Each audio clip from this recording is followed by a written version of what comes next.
Okay. Well, I think we'll get underway. This is just such a lovely afternoon. It's beautiful outside, and what a beautiful space for us to gather in today.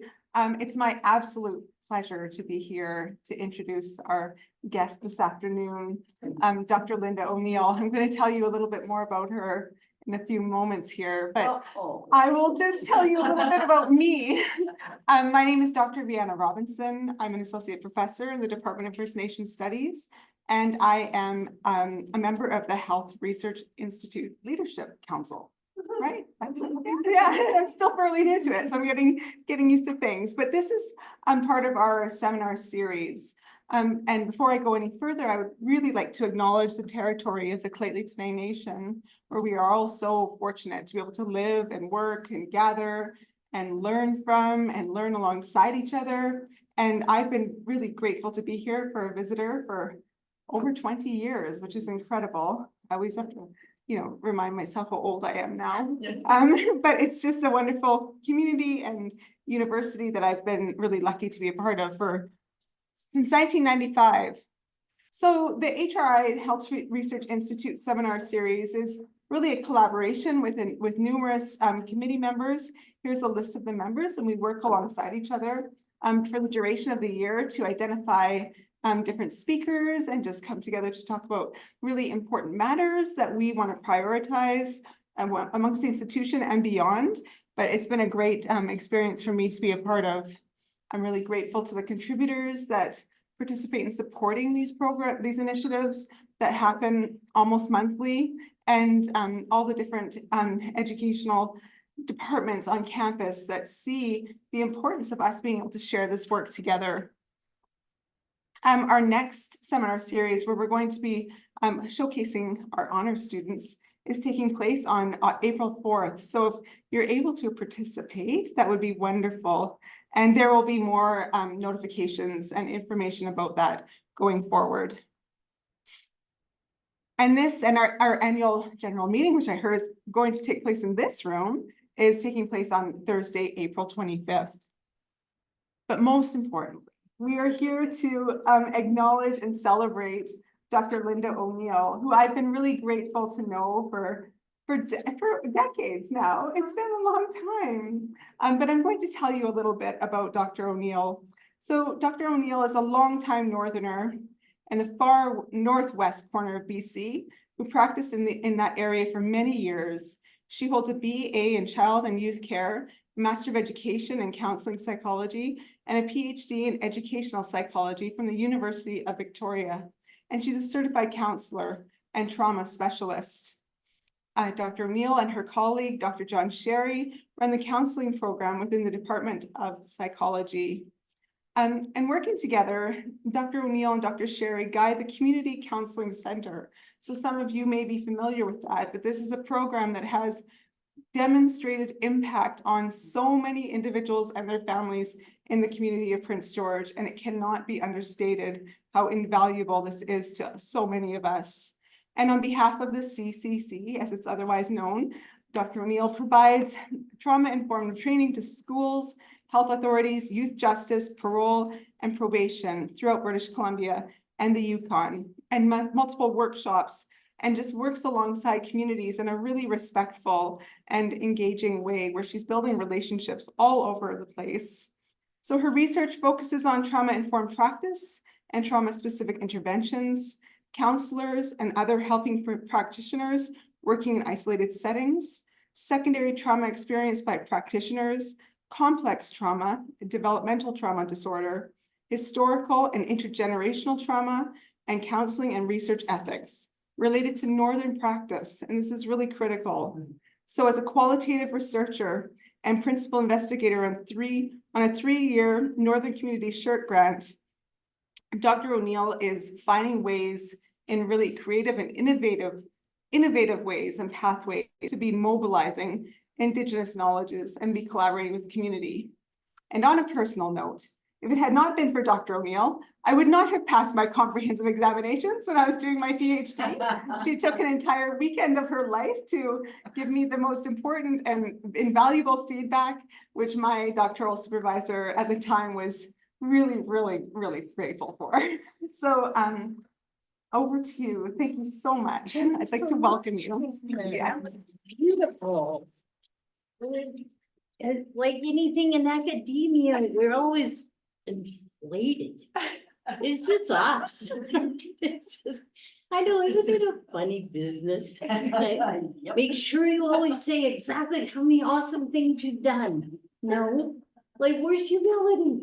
Like, being humble, right? Kind of important. But thank you so much. We're just pulling up. But I'm so happy that people came today, right? Because everybody's life is so busy. And I'm so lucky because I get to meet the most incredible people all over the place. And just how knowledge is shared. I love that, right?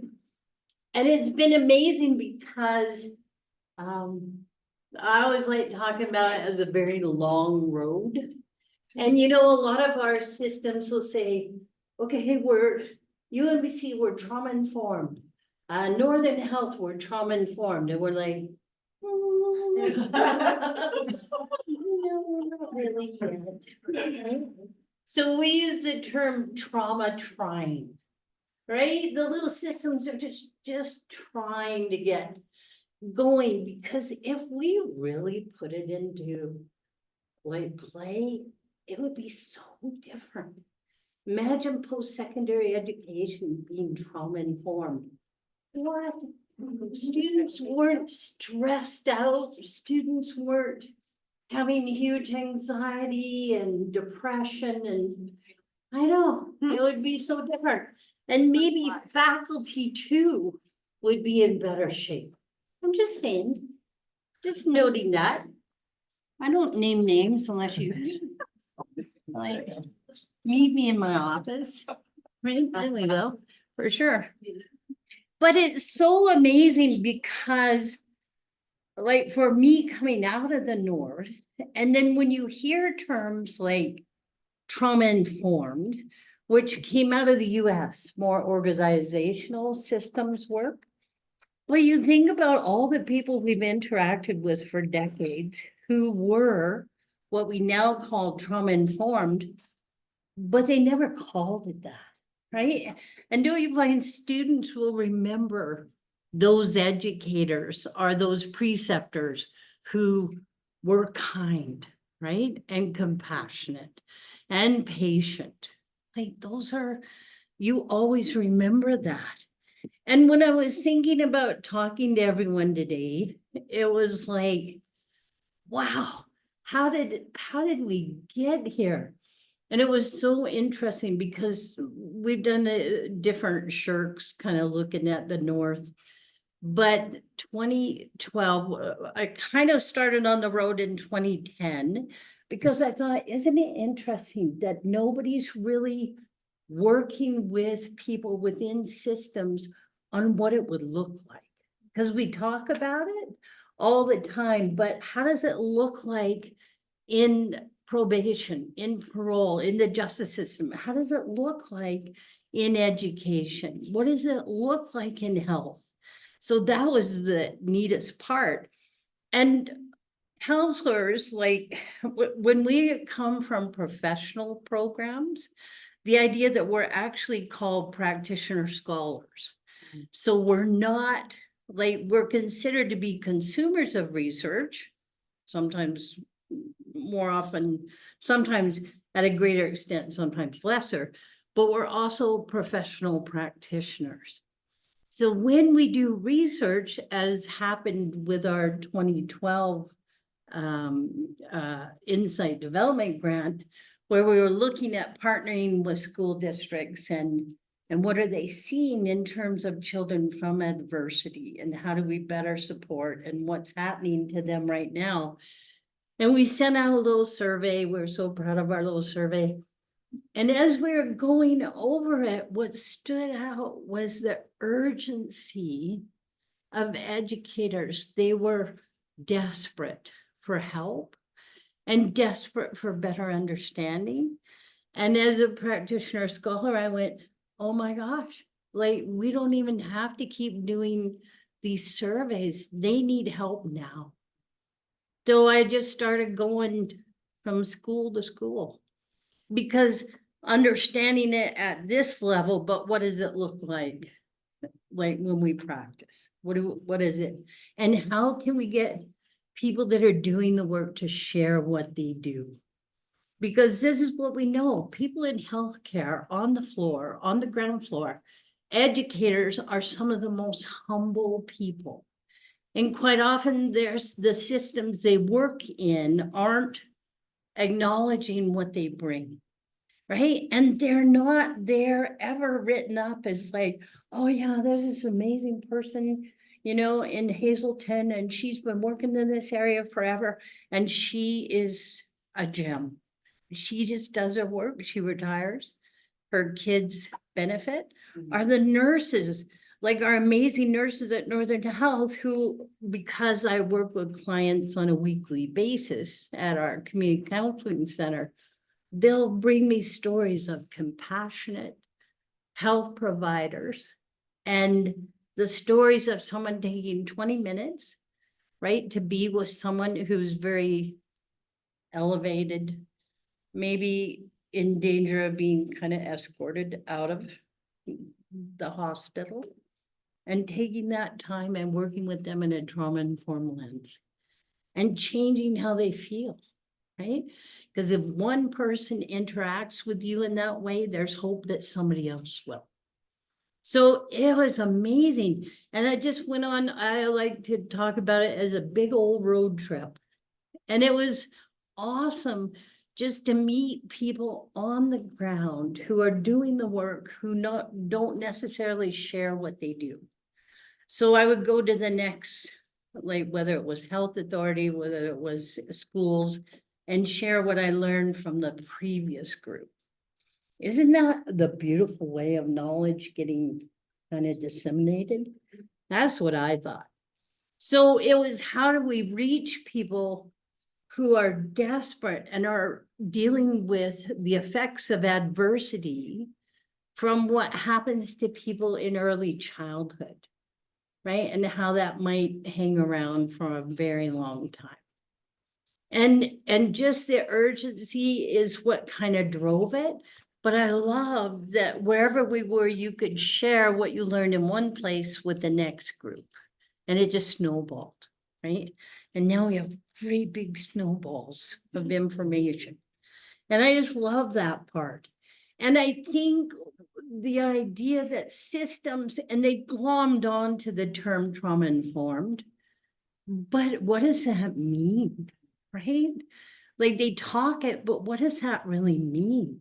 And how is it showing up? Why is there even a need for trauma-informed care when we've just underestimated for decades, or maybe we didn't want to know, right? The effects of early adversity. Are they now talking early life adversity? So they're ELA, because they kind of went through ACEs, and now they're in this world. But it's just how it shows up in the people we work with, how it shows up in healthcare, how it shows up in education, how it shows up in justice, how it shows up here, right? And with the people trying to do the research and faculty that are trying to better understand how we support the people that ideally we should be serving. So, okay, so far, are you in the right lecture? If you're not, run. I know, it's like when you list all the trauma pieces, and like my son used to say, you must be a lot of fun to invite to a dinner party. Yeah, a lot of fun. But they were looking at the core principles. And before we started, Rihanna and I were sharing, we have a wonderful colleague who's Gitsan named Richard Sampson, who takes a lot of what we should call Indigenous trauma informed. And he and I were sitting in my office one day and we're like, wait a minute, the principles that people are throwing around out there as trauma informed, they're all Indigenous. Well, Richard is a big guy and he just jumped out of his chair. He was so excited. But if you look at it and you break it down, what does safety look like? How in the environment, whether it's healthcare, justice, education, do children, youth, and adults actually feel safe? Right? That people are not going to hurt them, that they're not going to be shamed and punished and traumatized in the way that all of us who have supported residential school survivors would have, we know, like the abuse. So to be a safe person, supporting someone from adversity in whatever field you're in, how do you show up? Like, how do you present yourself? And the big piece of trauma informed that gets missed by systems is, you have to be able to regulate beautifully to support the people who are struggling with the effects of adversity, but you need to be supported. And that's where our systems fall down. Because whether it's healthcare, justice, education, the practitioners are not well supported. And you have to have that to really be trauma informed. So imagine, oh, Rihanna, we should get together and just like, oh, guess what, UMBC, we need money. We need money to support all our amazing people and our students. That's for another discussion, right? But trustworthiness, do you always follow up on what you promised to do? Can the consumer of education, the healthcare system, like, can they trust that the professionals and paraprofessionals dealing with them will follow up, that will try to understand how they're receiving the information, whether they're not showing up for follow-ups, whether parents are not coming in to talk about their kids because of their own adversity, and they are so triggered within our systems. But they get labeled as non-compliant, like patients are labeled non-compliant, parents are in education labeled non-compliant, kids always are, right? I kind of like being a faculty member who's non-compliant, right? Because you can do lots, just stay under the radar, stay under the radar.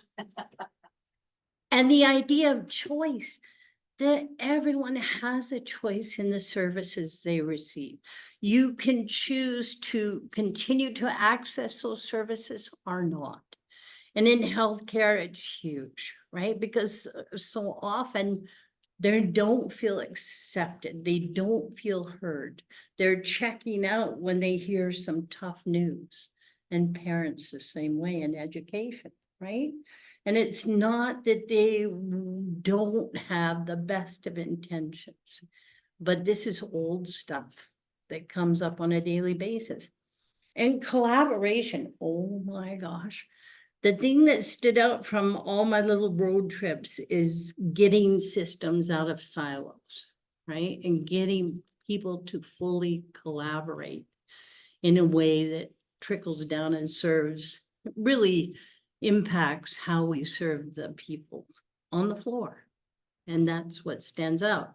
And empowering people, right? To take over what they can control in their life and what they felt that they couldn't for the longest time. So there's lists out there, but if we broke it down, this is tough stuff. This is hard to implement because even just psychological, emotional, cultural, physical safety, oh, for Pete's sakes, right? And we saw that during COVID, such a focus on the physical safety, but there's never been the same focus, right? On cultural, emotional, psychological safety.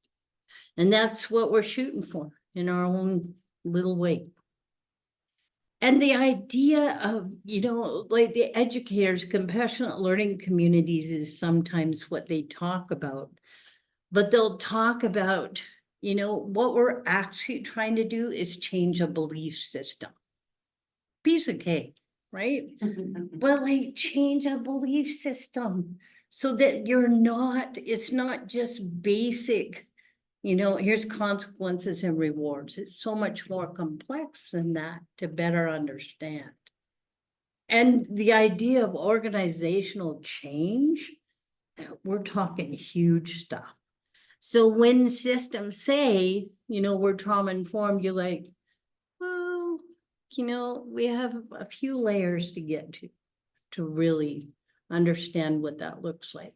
And we're not at this current time appropriately responding to the effects of trauma at all. We're not close. We have pockets here and there. And it's so amazing because sometimes, you'll talk to within systems, like especially healthcare, we'll talk. So how do you work with the trauma? How do you work with the adversity? And quite often people will say, oh, we don't touch the trauma. Whoa, like when you say hello, you do, right? Like when you first meet people, you do. And it's how you make them feel, like felt sense, right? Being safe. And we know mental health and addictions, we've been struggling in this world for a very long time, but it shows up in acute care, the home and community care, like LPNs and nurses will talk about. Public health, it's huge. I don't know how many years ago now, but we were working with the nurse managers and even things like our policy around smoking, right? Because it's like, we just know smoking is not good for people. So get people away from the entrances to buildings, don't let them smoke in the rooms anymore. People from huge adversity, that is one of their main coping. Right? So you take people who are already up against it and you move them farther away in how they try to be okay. So it's things that it's between a rock and a hard place, but just acknowledging that. And primary care, this is huge. Like, it's just massive. And they understand more because the research has shifted more. Oh my gosh. Like, early adversity may present in different medical presentations later on in life. And they're doing more and more and more research around that. So it super matters. So are you okay so far? You all right? Counselors are super annoying when they present because they check in with you all the time. Like, I've been in these big groups and they're like, yeah, it was kind of trippy because you were scanning the room the whole time. I'm just seeing who's dissociating, right? So, Linda, I just want to ask, people that have questions when you're going along? Are you happy to- Yeah, let's just do it. Because it's just like us hanging out. That's what we're doing. That's why I got rid of that little podium thing. I realized that little podium always shows up in all the classrooms where we teach. And that's how I stay in shape, lifting it off the table. I take the podium off the table, right? It is so cool to think about. We just shift the lens. Like, if you don't understand context, yeah, go ahead. One question is very basic. Yeah. I don't have that much background, but I want to, is it possible to give me a very comprehensive explanation on cultural safety, what is consists of, and Mhm. Yeah, I almost want to turn it over to Yeah, Rihanna. but I don't. Yeah, or What is the biggest? well, it's just that idea of understanding that, especially here, that so many of our approaches and the work we do is Western. It's very Western. And I work in the counseling program, and all counseling is Western. They've appropriated Eastern philosophies and indigenous approaches, but it's a very Western model. So understanding what would be appropriate for people from other cultures, how they view helping, what that would look like. In a medical system, like what would be appropriate and how you share information, how you ask questions, and just understanding the needs. I know that you know, it was interesting in Yukon because in the hospital, they have Indigenous liaison support people who make sure that Indigenous patients have appropriate food, right? And they have someone greeting them at the door. So it's just, I don't know if you want to Yeah, add no, anything, no, Randy? that's awesome, and I really think it's about acknowledging the value systems that inform our structural realities. So those value systems are really inherently driven by Western, frameworks of understanding. So cultural safety really demands that people take a step back and acknowledge that and try to disrupt that in a way that's more respectful and inclusive of other worldviews and beliefs and understandings. Yeah, because Western lens is so powerful, eh? It's a hard one to shift, because we notice in our program, when we have international students in a graduate counseling program, our Indigenous students always being very aware that their view of helping is very different and not trying to push a Western model on what's going on. And even thinking about, other countries, because a long time ago, I looked at different views on PTSD, and PTSD, post-traumatic stress disorder, is the #1 exported diagnosis from the West. And it doesn't fit so many cultures, right? It just doesn't. So does that help a little bit? Yeah, of course it does. I just wanted to have, correct or get imagination of Mm. the exact meaning of the like cultural safety that when we talk about it, it Mhm. consists of what areas of like, Yeah, just relationship, just language, just what it can be considered. And Yeah. I have another question. yeah. I'm not sure that it's here is the right place to ask the question, but I want to learn, so I ask maybe I can find the answer. Well, what if we face a situation that a culture itself is not a right one, no, the culture itself is not safe. In that situation, what can we do? So we know that there are Mhm. so many culture, so many of them are valuable, but there are also cultures that are not safe. themselves. So Mhm. what Yeah, about those cultures? that's a big question. Anybody in the room wanna? Yeah, I think what you're offering us, Raha, is some themes that we probably need to explore in future seminar series. I think that just one on that would be amazing. So Yeah. it's, they're really, really good. They're good questions. They're tough to Mhm. embed in I think in the flow here, but they're really good questions. Yeah. And maybe the only thing that would kind of fit when you think about the people we serve in education, healthcare, justice, like sometimes we work with people and we would say, if we aren't careful, we will say, oh, it's amazing that you were able to overcome so much trauma and adversity. And they look at us funny and they're like, that was not trauma. That's my life. Mhm. That's my family. That's my mom and dad and my siblings. That's my known and familiar. It's not trauma in their eyes, right? That's true, because Yeah. all of us might be from different places on earth, so Mhm. we have different experiences Yeah. of life and something that, might be like a routine part of our life. That's right. It might be some as well, hurtful or. Yeah, That's why, because I saw things like this in my life, that's why Yeah. that when we talk about cultural safety, Yeah. I always think about that. Okay, understanding the culture shows that person that I'm understanding you, yes, so I know what's your name, but yeah, the point is that sometimes that culture might become. Yeah. Also. Yeah.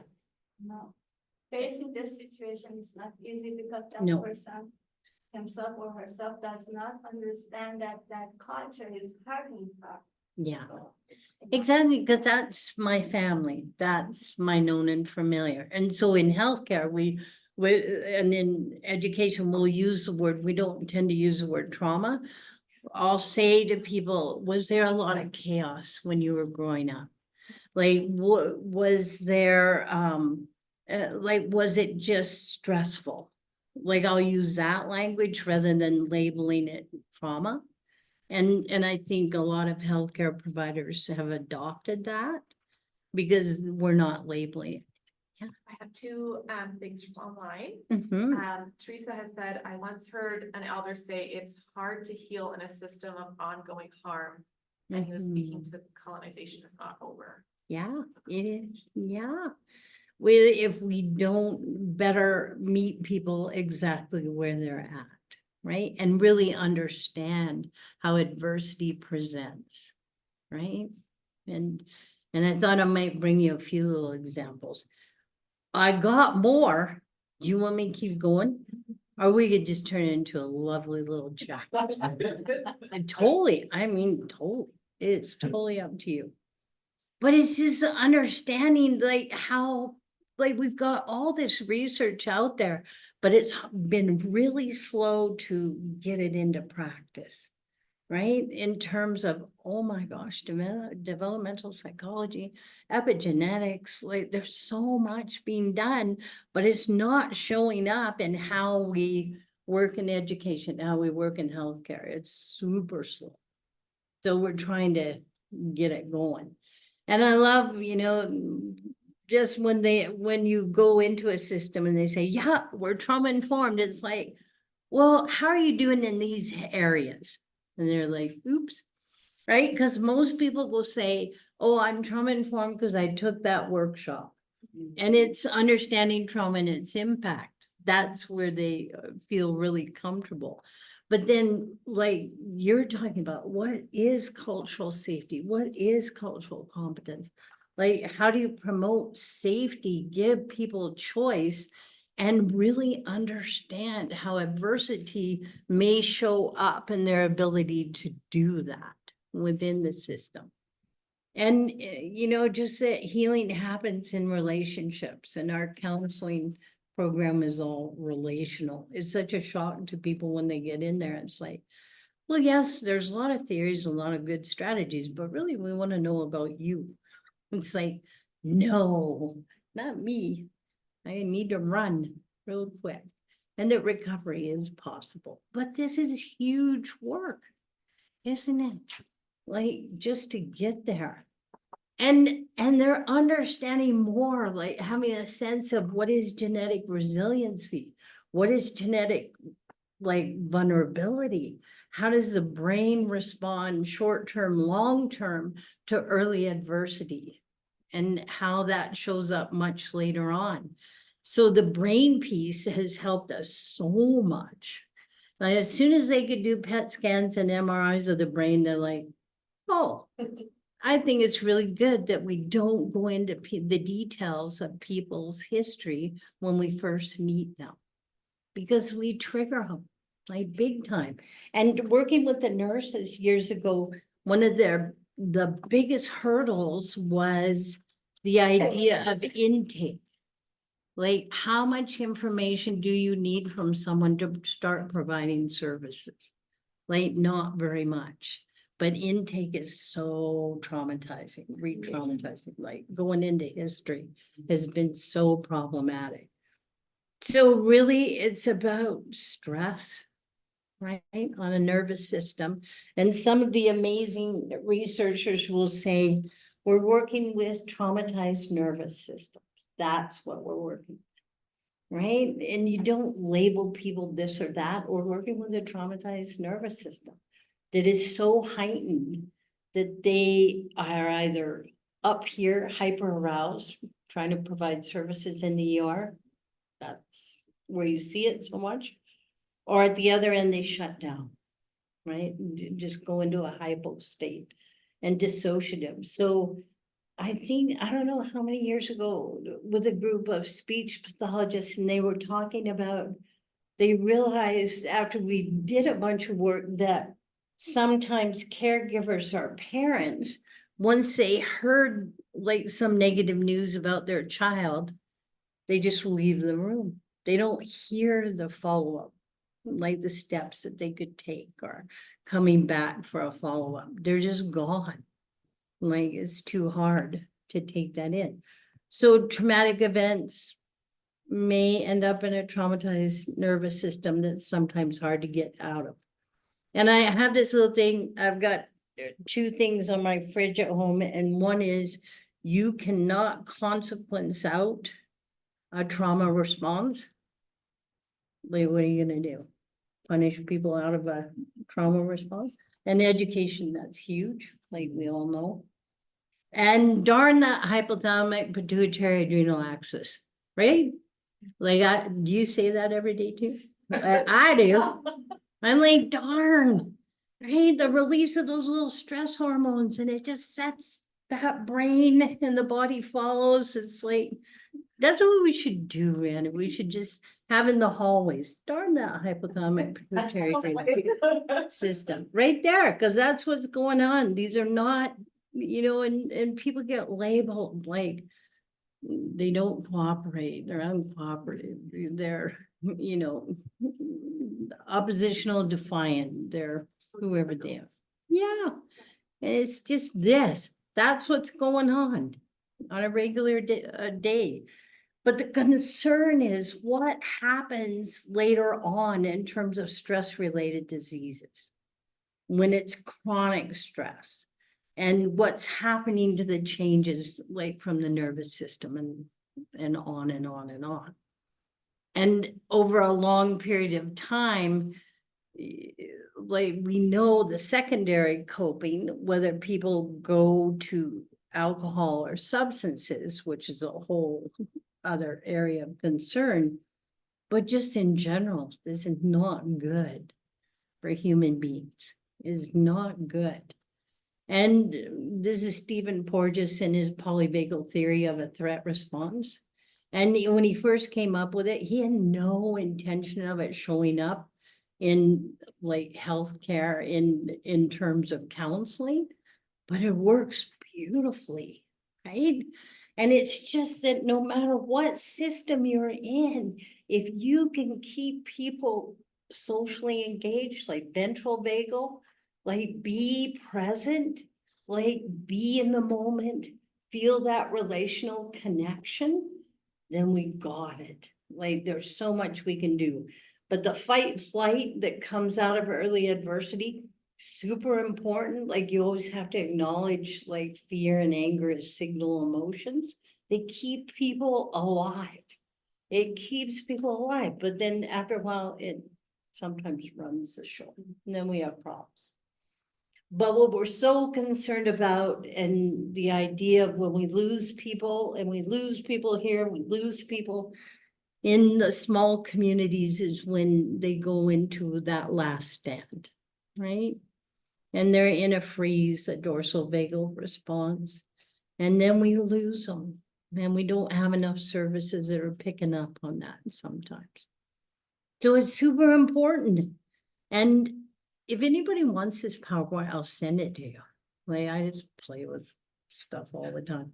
And this actually, on my little journey, this came from a practitioner in Kamloops. He said, Linda, I don't like the diagram you use this one. Isn't it beautiful? And that's what I love about that, right? They just make us so much better if we're open to it. So that idea of somatic illness, right? And look at the date where the American Medical Association is starting to look at it, but it's so slow. And some of the earliest research that was so important for our understanding was the late 80s. And we're still not getting it into practice. Right? We're still not moving it far enough ahead. Yeah. Just having to do with these dates, I'm just curious when there started to be acknowledgement, literature, things are coming out, okay. Has there been a change in services for trauma-informed care, or has it been quite steady over the last 20 years? I think it's in pockets. I don't know if anyone else wants to address that. You see it in pockets and with places. And it's finding practitioners, because I know one of the Northern Health for a while, how we could reach physicians, because this is not their training. And the biggest call is get this into curriculum. Like for the medical program, for nursing, for social work, for education. I know education, sometimes does a beautiful job of letting us and other people come and share those ideas. But running into some physicians who are trauma informed, and a lot of the physicians at the beginning would say, "Why? What do you expect me to do in 15 minutes with someone from adversity?" And my more rebellious side is like, everything you can, you just get on it. But they need a script. So I ran into in my travels, I ran into an amazing physician. And he said, just tell them, Linda, this is what I do. I meet with my person. I understand there's huge adversity. We won't have the whole context yet. And he says, I am so sad that those things happened to you. And they should never have happened to any child, youth, or adult. And so for the next, now we're at 13 minutes that we're together. How can I help lower your distress? Anybody had a physician say that to you recently? Wouldn't that be amazing? But just how he opened that, right? How he would greet people. It was so powerful, right? But just where do we start? But I think it's a great question, but I think until it gets into curriculum, we're not gonna see huge shifts because it's not in the training. It's not there. I think it is like in pockets. I work at Central Integrative Health, so I'm really lucky to be around physicians that are trauma, informed and practice in that way. But, if you go into like a primary care or like hospital, like I would say in that pocket, it's going to be pretty rare that you would find that. Or carrier Sicani, I would imagine that they're very on par with Central Interior, like with that trauma informed blend. It like takes a completely different like direction, they're not part of Northern Health, so it's a different pocket altogether. And it just made me think too, how we're becoming more aware of things like even nature bathing or spending time outdoors and grounding, connecting with nature. Maybe some of those things have started to enter the conversation. I think so. Well, in our world, they do. I don't know if all worlds they do. Yeah. Yeah. It's an important part of it. Yeah, absolutely. But it's just so interesting that it has been so slow.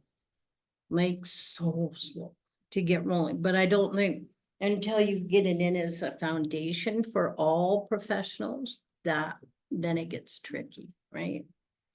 And so adverse childhood events, right? Associated medical conditions, they are now all over this.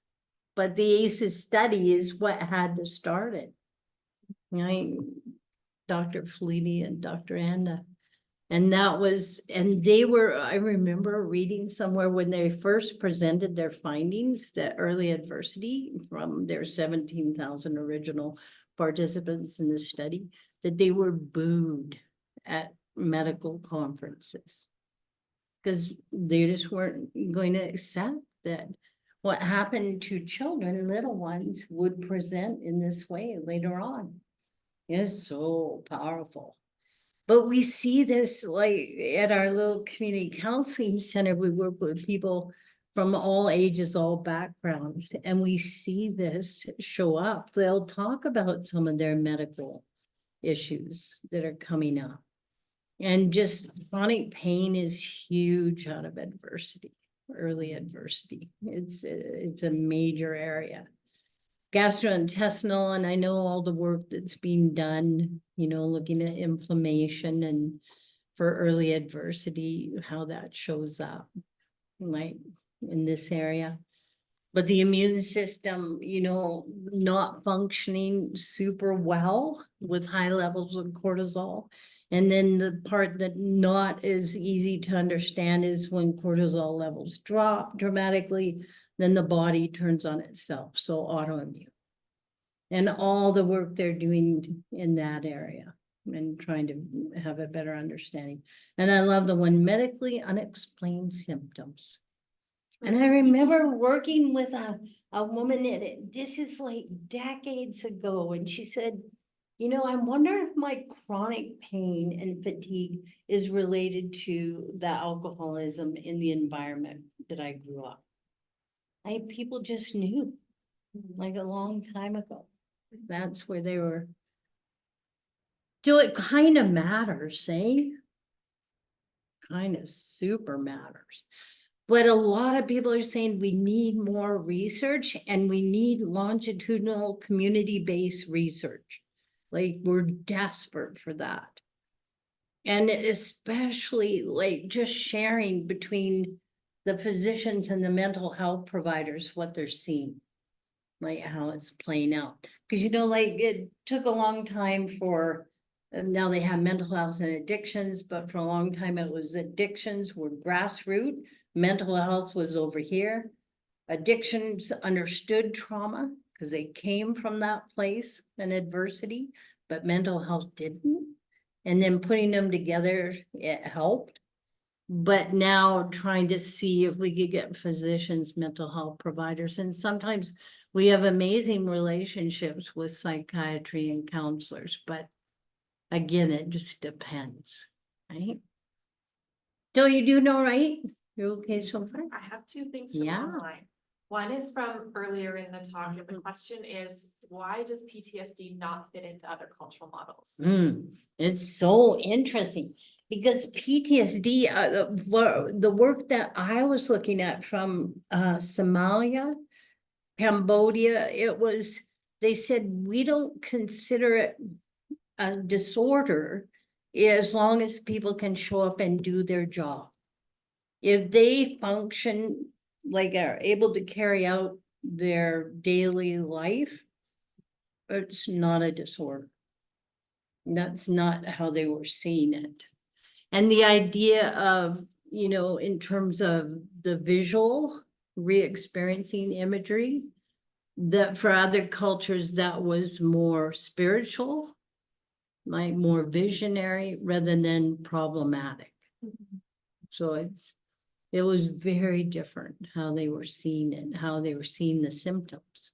So can I just clarify there, part of what you're saying, Linda, is the emphasis on the disorder, i.e. the pathologizing of what our experience is. And that these things, it's not that they're not seeing it, they're seeing the pattern and maybe the constellation of experiences and symptoms that people are having, but they're not saying this is a disorder. No. And that there is and in some contexts, there is an ability for the institutions to work with people with that constellation of experiences. And that's who the people are. That's who they as are. compared to them having the last D of the post-traumatic stress. It's not a so disorder. You see that post-traumatic stress, you don't see call it a disorder. Is that what you're saying? Some of? Yeah. And that some of them wouldn't even go to those are not problematic symptoms in our world. Yeah. Like we have bigger concerns. Yeah. Yeah, Right. they attach a whole entire meaning to it. Like, Yeah. Very interesting. And PTSD, you know, the symptoms vary, but you know, criterion D, where you're so checked out, you're numbing out, like in certain cultures, that wouldn't be a huge negative, right? As we would see it here. So just taking care with how it's viewed and how people are labeled. Because we don't know.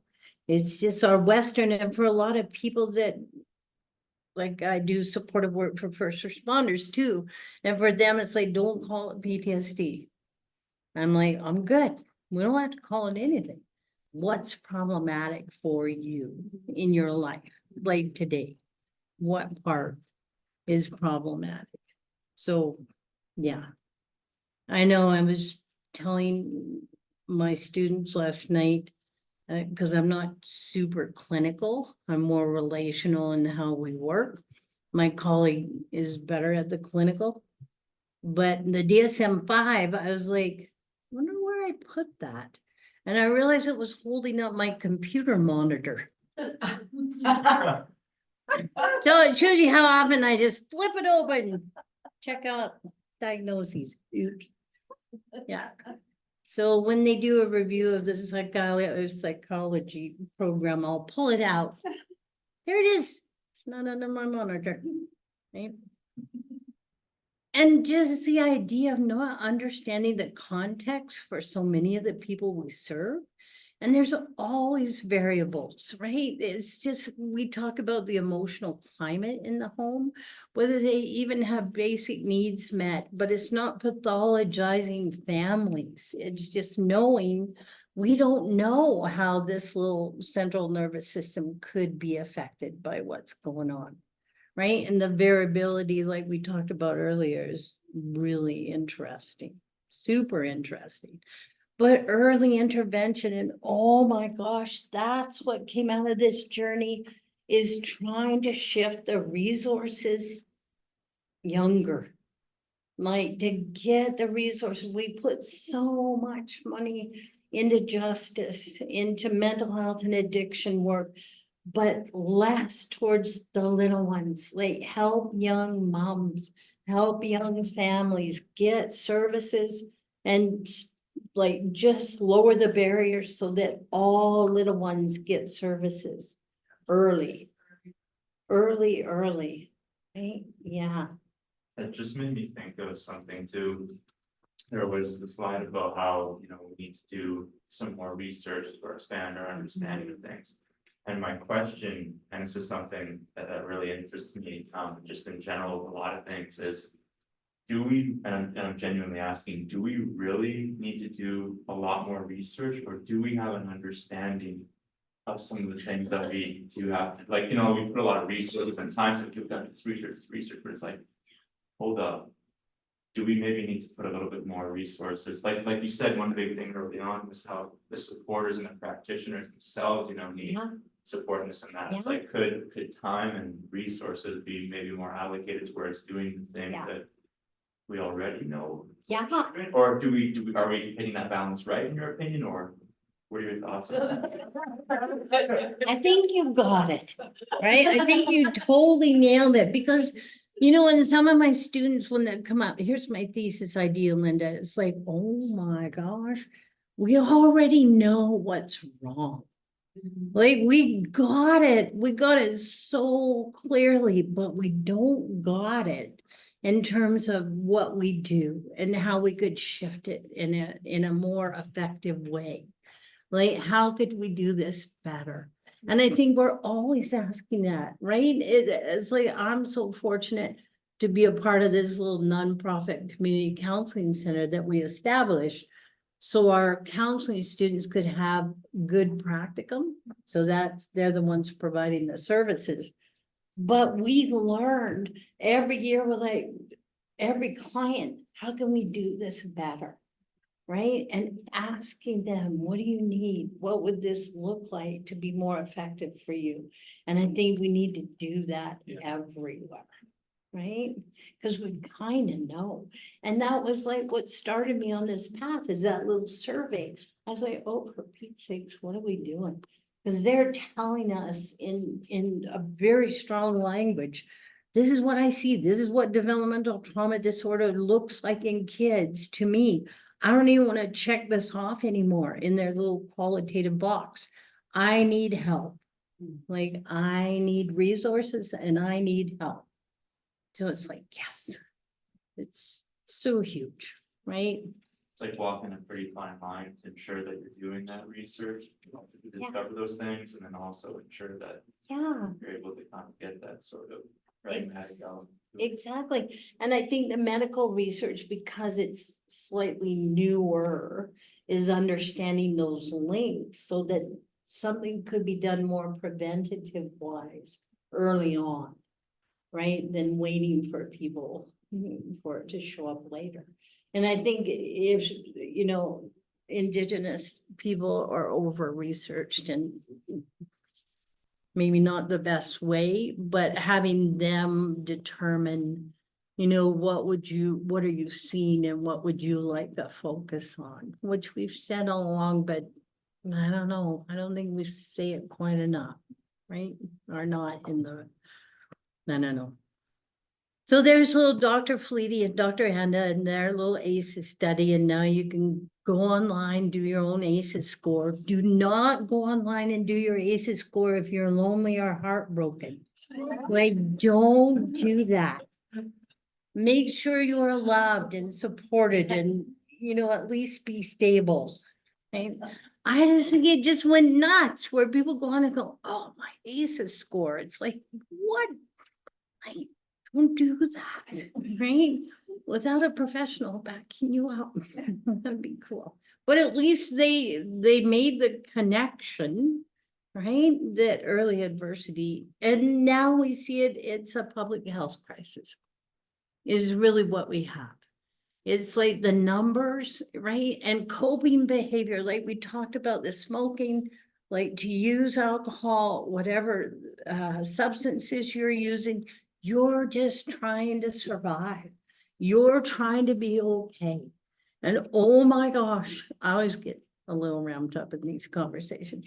But talk about how some of us felt when COVID hit and all these resources put in there, when the opioid crisis has been destroying people forever, Years, forever. all we got is Narcan. Yeah, and all we got is Narcan. And just that idea in little communities, what our little communities up and down the highway here are experiencing, the loss is unbelievable. Between COVID, between opioid and other factors. So just that awareness that this matters, and it matters at all levels. And we understand, like, whether it's due to disease or suicide, like shortened lifespan, right? That's what we're looking at. And it doesn't have to be this way. So we always talk in counseling, compensatory behaviors or compensatory strategies. They're trying to compensate for what happened. They're trying to compensate for what they don't have. And in terms of substances, we're up against it because nothing works better in the short term. Like nothing works better. And you have to have some buy-in, right? And it's really hard, right? Because for a little counselor to counter the more positive effects for people of opioids, like it's kind of sad. We don't quite have that same power. We're It takes like, longer, right? yeah. It's like you might get it, in what you get out of counseling in a year is what you do in like one single use. Right? Yeah. Like, it's just consistency, building Yeah. that relationship Yeah, and the routine relationship. and like that. Yeah, it's Yeah. just understanding that it'll happen that quick. No, Yeah. it's not gonna be fast. Yeah. It's not. Yeah. So question online is, you mentioned that bringing trauma-informed care into curricula of health professionals is key to see change. But where and when is best? Sorry, Amy, I'm gonna say this wrong. Validi and Anda's research into my pediatric nursing course, but it doesn't feel like the best place. Would a mental health and addictions course be best? Maybe the health assessment course, perhaps threaded into many places. I think the more places it shows up, because it's kind of relevant in pockets throughout, right? In every focus. And nursing here at UMBC has been the most progressive, like to try to get trauma informed in. Like they are very open to it and have been. So in education, of course, little education is up against it big time. Right? And they're the ones that see our little super people, right? Like fueled by overdeveloped sympathetic nervous systems, right? Little traumatized ones. But I think wherever we can work it in, because it's relevant everywhere, like everywhere. And it's interesting because I think Sarah Hansen would have me come to the 4th year class that she taught. And the students were so open to it and were very interested and knew quite a bit on their own. So in the rural nursing program, it's very important for them. Yeah. So you may be getting to this, but given one could say, to Jonathan asked if things getting better, I think people are more aware of the fact that there is the need for whatever they mean by trauma-informed practice and care. And then there is the danger of the light touch in terms of workforce development, for want of a better way of saying it, of being able to support those people that need help. And I just wonder your thoughts on that balance of giving people the one-off, you know, take this course, you know, the light touch, get yourself familiar, be aware of the terminology, and then just that sort of, it's like we need to get people into this mode, but we also don't actually have enough support for the people that want to learn more. And that's In order to exactly get it. help. So I just, Yeah. your reflections on, because I think sometimes it makes people not even begin. I Like, know. I'm not talking about the people that need the trauma-informed care or the results of the trauma-informed practice. I'm talking about the people who want to do better in their practice. Yeah. And I don't think it's ever a good enough reason not to begin. No, but it But- looks overwhelming, Yeah. right? Is that more That's what? part of, and the way we, I'll give a very concrete example. So we think of things in the Health Research Institute, when Health Research Institute, do we need to be trauma-informed health researchers? Is that where is that something to be thinking about? And I think the answer is yes. And yet people would say, but hang on, you should be talking about the trauma-informed practitioners or the educators or the nurses or the social workers and not the researchers. But so that's one type of flip-flop, or the other is like opening up and for researchers who are often rubbing up against this stuff, especially qualitative researchers, rubbing up against this stuff all the time and not really knowing what they're encountering Or how to deal with or how to deal with what comes up. Yeah. I mean, the research ethics is one place where that gets handled, Yeah. but I guess, you know, a simple could be a yes/no answer. Should we run a trauma-informed research, information session for health research? I think the answer is yes. So maybe we plan to do that. But my real question is, what's the risks and benefits of that kind of light touch opening up? But it's interesting that it's that even that term light touch, Yeah. because a compassionate lens Yes. is a more understanding lens. Yes. Right? And several years ago, because I went to all these schools, the little Ministry of Education got a hold of me and said, we heard about you. I was like, oh no, what part? But we did trauma-informed resources for all the schools in BC, and it's online to the ministry. But one of the biggest things was like trauma-informed practice serves all children, Yes. all youth, all adults, no matter how you're interacting with them. You know, it's taking people back to that compassionate place, but it got a bad rap too, because it was like, oh, it means you just let people do whatever they want. No, like safe boundaries too, for the people serving others who can be super dysregulated, who are really struggling. So you decide where your boundary is, your safe boundary, you have a right to that. Right? And when you're putting a boundary in place for whether you're doing research or you're nursing or you're educating, you're saying, I put it in place, not just for me and all the others who are not struggling in this way. I do it for you. Because if you cross this line, then when we're in a world of hurt, right? And you will pay like the costs for crossing the line.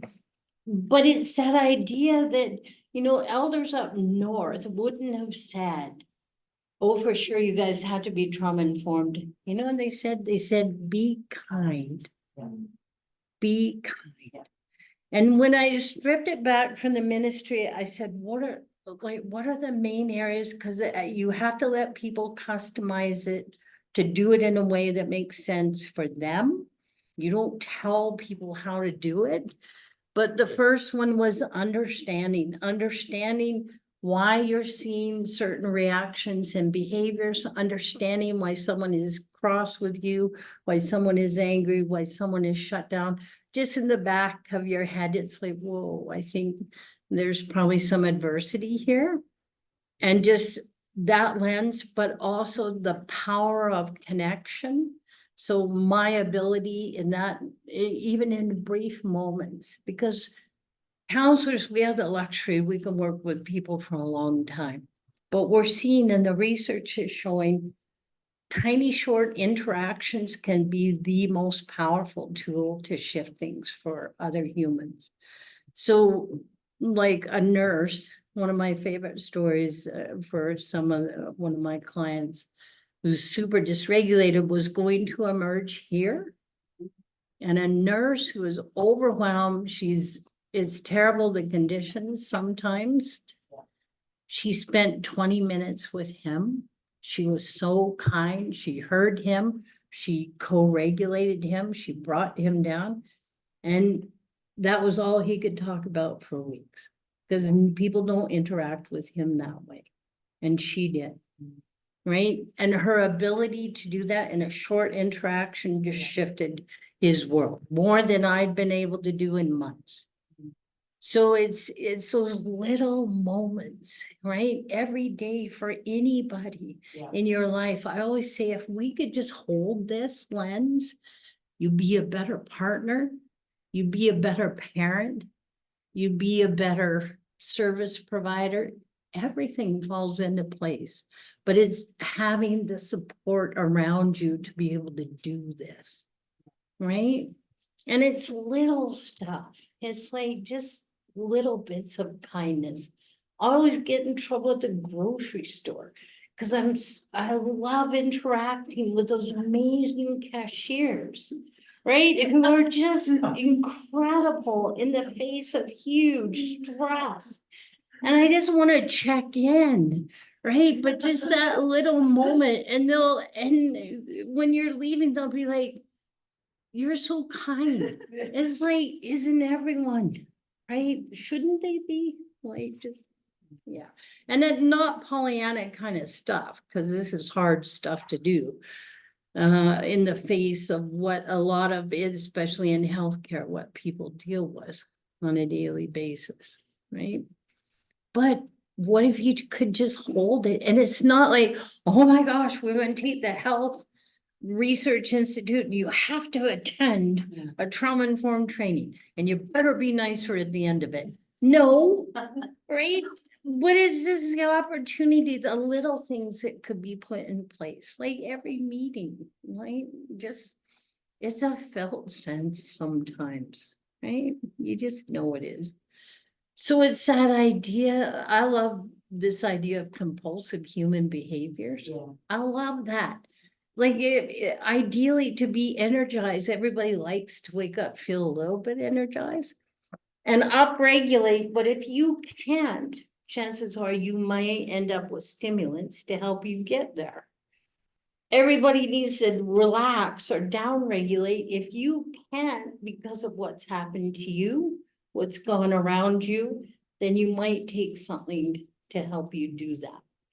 And the one that always gets missed, educators don't miss it, but the rest of us do, is imagine, right? To have an imagination, to be able to, just pretend. And little ones, educators will say, I know my little ones from adversity when I say, let's pretend or let's imagine, and they look at me like I have two heads, right? Like, what are you talking about? I've survived, but I haven't played. Like, I don't play. So it's a beautiful piece, and maybe that's the playfulness that sometimes some of us in this system try to bring into classes, because otherwise it's like nobody's playing. It's pretty serious, right? And I'm not sure it should be quite this serious. I'm just wondering. I'm just wondering. And then you see the connection between playing and learning. Maybe Exactly. it might be relevant to you. Yeah. Maybe it would be, and even researchers, right? Beautiful research institute that does so much good work. But just what would it feel like for researchers to be in a different space and to come at this? Let's do more research on what helps, right? Not that we got what hinders, but let's put into play more practice. And I love this. I think I lost the citation when I moved the slide in. But the most important thing in terms of like responding to people in healthcare is person-centered communication. Right? Screening is teeny tiny. Like if you're gonna screen for trauma, I don't know if it's all that helpful, because what we see in education, if you have teachers who are trauma informed, it benefits all children, especially the ones from adversity, but it's good for all children. So that idea, we're like, oh my gosh, you didn't have adversity. I should have been harder on you. Like, it makes no sense, right? You just meet them where they're at, but understanding the health effects of trauma, understanding how you respond to someone, even when you're super tired and overwhelmed, can affect how they respond, right? Because trauma informed, ends up being pretty straightforward if we could just be superhuman. It's like, try really hard not to re-traumatize people and have the ability to regulate like nobody's business, because then we could get somewhere. And look at the environment. Are there things in the environment that can set people off or trigger them? The lights, the bells, the sounds, right? Number one way to set off kids, like all educators know, raise your voice. Right? So any yelling in the halls here is quite shocking. Doesn't happen all that often, but even when it happens, like, you can see people, right? They're just up here. It's understanding people's role and how they could collaborate and what they could share resources, but also understanding what's happening to you in the work you do and understand your own history. So you know what might set you off. Because it's hard to serve people who are super dysregulated if you've been through that as someone little and it's coming at you and you go into a younger age, right? And that's okay. It's just understanding what's going on. So there it is, the curriculum. Wouldn't it be beautiful, right? Just adding it in wherever you can. And they keep saying, the past decade, how about the past 30 years, 3 decades of this research? It's so slow to get it in. And get it in policy. It's so hard. So we just have a little work to do, eh? Just a tiny bit of work. And the idea for us, it's like when difference between trauma informed and trauma specific, counselors are trained to do more trauma specific work for people that need it, but trauma informed people in all systems can do wonderful support on a daily basis. And you're not touching into memory or specific detail. You're meeting them where they're at each day in your way of being compassionate, understanding, set your boundaries when you need to set your boundaries. But collaboration, right? We just need to collaborate at all levels because it's so complex. Sometimes how this presents and how we try to support people.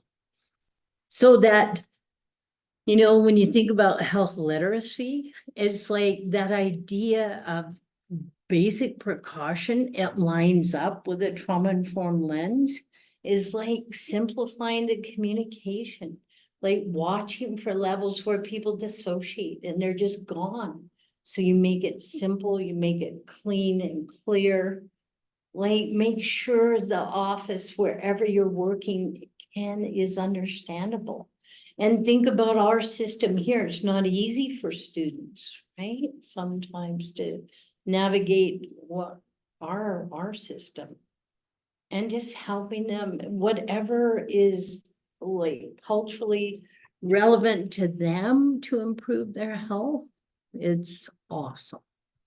So the First Nations Center is super important. Just saying, Yes. yeah, super important for all people. And maybe an international student center, right? So that we could have other things too. Some of our students have asked that. So safety, how do you make it safe? Like, how safe are you? And if you're not well, you're not safe. But it's hard for people to be well all the time. Right? And I just talk about stress and chaos. I don't name it trauma. Just talk the language of stress. And like, how did you cope? How do you cope? What else have you used? Have you felt better at other times? Like, we're just checking it out. We're just trying the best we can.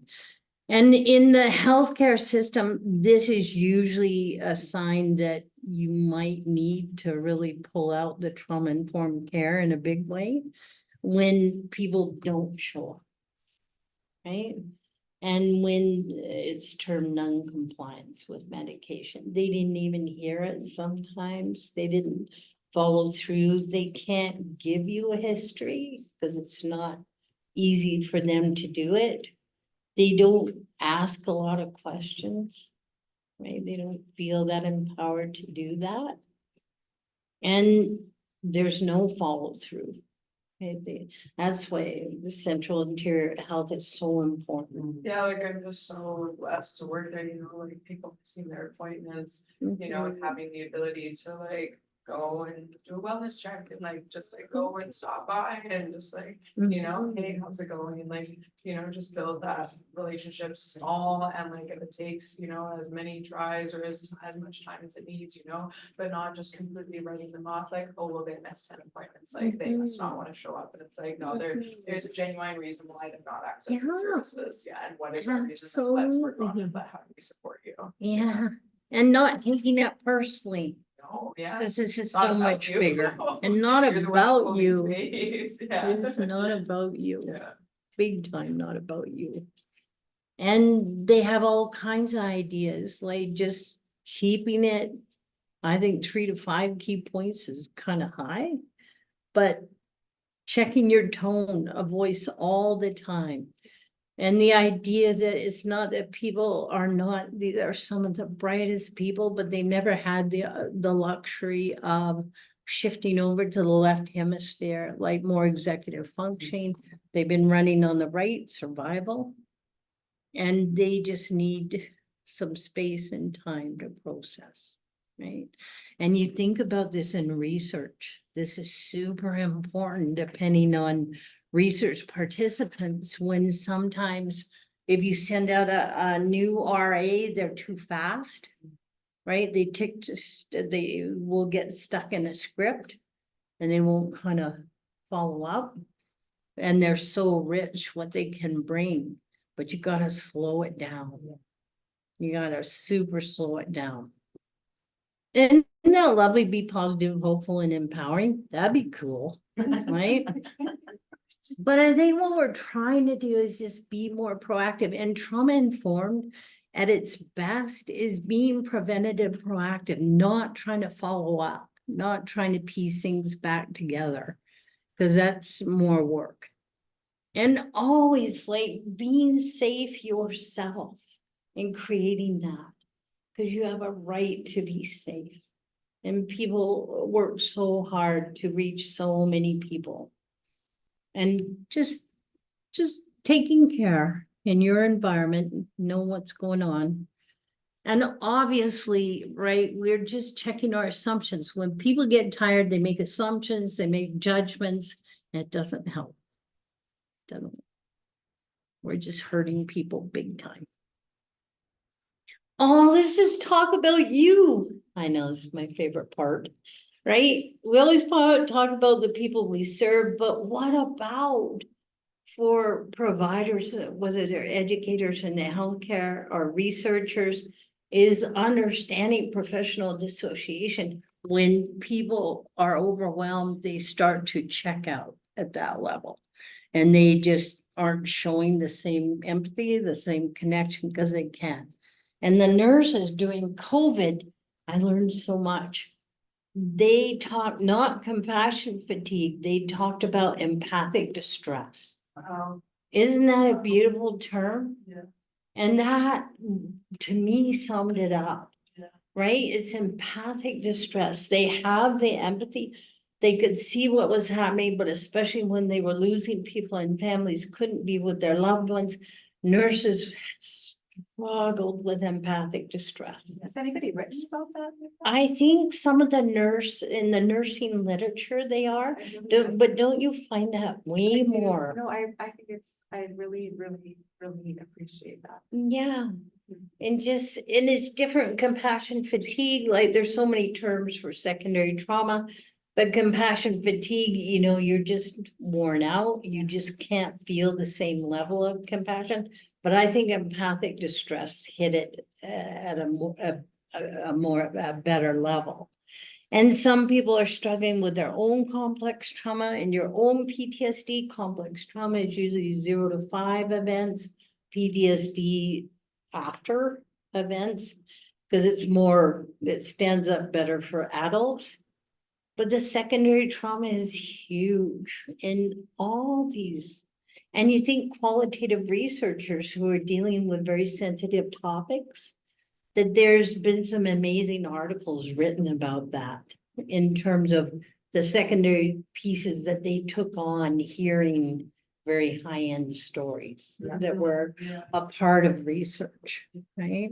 Or even just you get that in work, right? Like, Mhm. your social worker, even the doctors. Yeah. Nurses, Yeah. If you've created a safe space for somebody who has never had a Yeah. chance to talk about something, well, they'll talk Yeah. about it.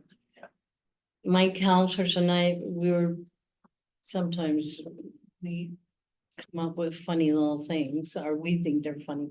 And we were all tired, and we were like, wait a minute, maybe being a counselor is like dog years. Maybe it's like we take on 7 years to a civilian's 1. Just because we hear a lot of stuff, right? That's why we're so tired. I'm actually like 110 years old, right? No wonder. It just explained everything. So anyway, that was when we carry a lot. And critical incident stress debriefing is what a lot of professionals, it's the only thing provided, but so many have never been through one, where there's been big events in healthcare and nobody's kind of followed up with the practitioners involved. It's like, whoa. And even in research, right? No follow-up when there's been bigger events. It's like, oh my gosh. And the idea of just trying to help people like process what they saw, what they heard, what happened to them. And some of the models are old, like critical incident stress debrief is like from World War II.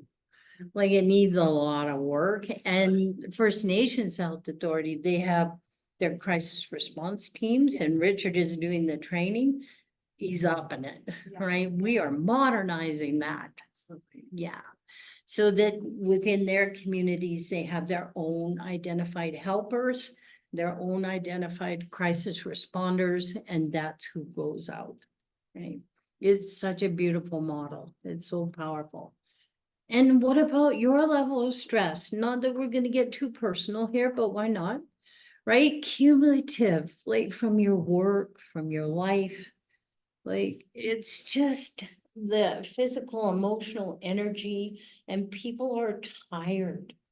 People have accumulated a lot of secondary material, and you're just always watching that, right? And how you hold it. And what about the chronic part, right? Where it's just like you don't feel like you can get back on your feet quick enough. And we're worried about chronic stress and how that goes in practitioners, in first responders. The people doing the support and the help. It's just being well. And what would that take? And maybe a little burnout, right? Demand exceeds capacity. What? Anybody here ever experienced that? Yeah, yeah, never, never. Everybody looks up at the ceiling, right? Nope, not me.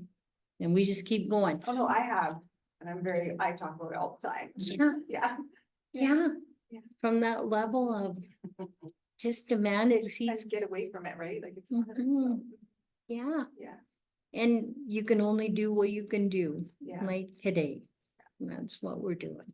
It's good for people to talk about too, to normalize it, because Mhm. I feel like in a capitalistic sort of society, we're just meant to continue on and push through, and I know, like, you know, it being more normalized makes you balance how you're feeling, right? You don't feel so Absolutely. isolated, and like, why do I feel so weird? True. Yeah. Cause it's just there. Yeah. It's a natural part of doing the work. It totally is. So there we are, at this little slow journey. And everybody's trauma trained. But don't believe them when they say they're trauma informed. Look where they would have to go to be trauma informed, right? Because I think people are getting aware of how prevalent it is and how it might show up. Maybe trauma sensitive, right? But trauma responsive. And trauma informed is that you've made the practice the norm, not the exception. And right now we have exceptional pockets, educators, nurses, physicians, right? Researchers. They're all in there. But yeah, how we keep it there. And we need resources to pull it off. To really, so education, they need to hire, like little ones coming in with adversity, they need to hire beautiful little co-regulators. Day one. And eventually you could get them stabilized and they wouldn't need the regulator anymore, and then move them to the next little one coming in. They have trauma-informed emergency wards and departments in other hospitals, especially the US, where it's a 2-phase. You have the first emergency department, which is a down regulating. There's counselors there. They try to keep people that are up here in distress and pain and get them into a more stable state, and then go into more traditional emerge. They're trying to have trauma-informed prisons. They're working with them more with women than men at this point. So it's how they're worked with, it's how they're touched, it's like everything to keep the triggers low. And trauma-informed education is amazing, the educators that put it in play, right? Who understand it and do it like every day, but they do it for all their kids, right? So I think it's a beautiful thing, right? It could really improve a lot of things, right? And people wouldn't be coping with distress the way they are now, and we wouldn't be losing people at the rates we are now. That's could be some really good outcomes. So this is my favorite part. What do you think? What do you think about this whole thing?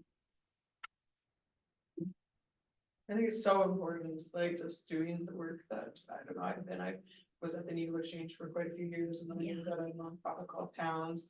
So I've been downtown for 6 going on 7 years, and I've been at Central Interior since September, and it's so needed.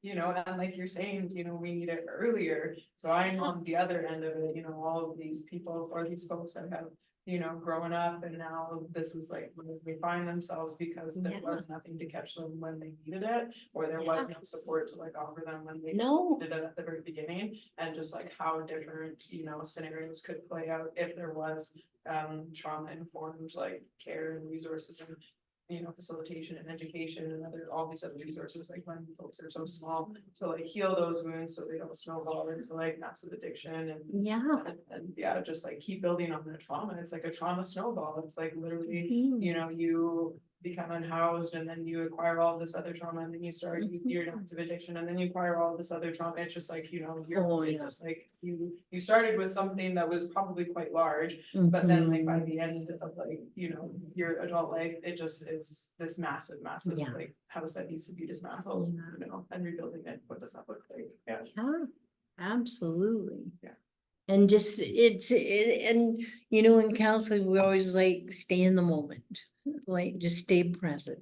And we're just making those little steps, baby steps, but it's so exciting when you hear of programs or agencies, there's like, here's the steps we took to be fully trauma informed. And it took us a while, but we got there because it mattered. Yes, It's, yes. So, Mhm. but I think too, also contextualizing and comprehending vulnerabilities is a really, really critical element to, and sort of the systemic reality of certain vulnerabilities for certain populations is really, really critical. super. And I think it's repeatedly overlooked and Mm. and just people aren't aware of comprehending what Mhm. vulnerability means in the context of care and support. Yeah, exactly. Yeah. We should just focus on that. I think it's really important, yeah, Yeah, yeah. it is super. Yeah. So Linda, I probably extended your talk by saying, could we have questions in the way? And we'll probably need to let people online step away. But I just want, from my part, I was really looking, as I said in the corridor, I was really looking forward to today. And it has further underscored, I think, there's a really interesting need for us to think about how some of these other pieces can land in other parts of campus that are not just the health professionals, and enable other people who are experiencing these things. So I think you have, in the best educator and counsellor way, opened up things that we can, so I'm really looking forward to possibly a conversation about that. So I just want to thank that. Oh, that's lovely, because it'd be so exciting to do more up here, right? Even, what have we got? UMBC post-secondary to be trauma informed. Oh my gosh, that'd be so cool. It'd There be was a remark beautiful. on here that they wanted this presentation shared with every undergraduate student. Yeah. Yeah, lower the stress, enrich the environment, Yeah. right? It's like, there's so much. And educators in all kinds of, like, whether they're elementary, secondary, post-secondary, true educators could really be allies in that. Cause they understand what it should look like. Well, on behalf of the Health Research Institute, I would like to thank you for an amazing and engaging presentation. I'm so grateful that you were here today and sharing all of your knowledge and wisdom. So this is fantastic. So thank you so much. Oh, that was so sweet. And I just want to thank Bree for being the most patient person. Because like anytime anybody says, do you want to present? I'm like, yeah, sure, I'll do it that day.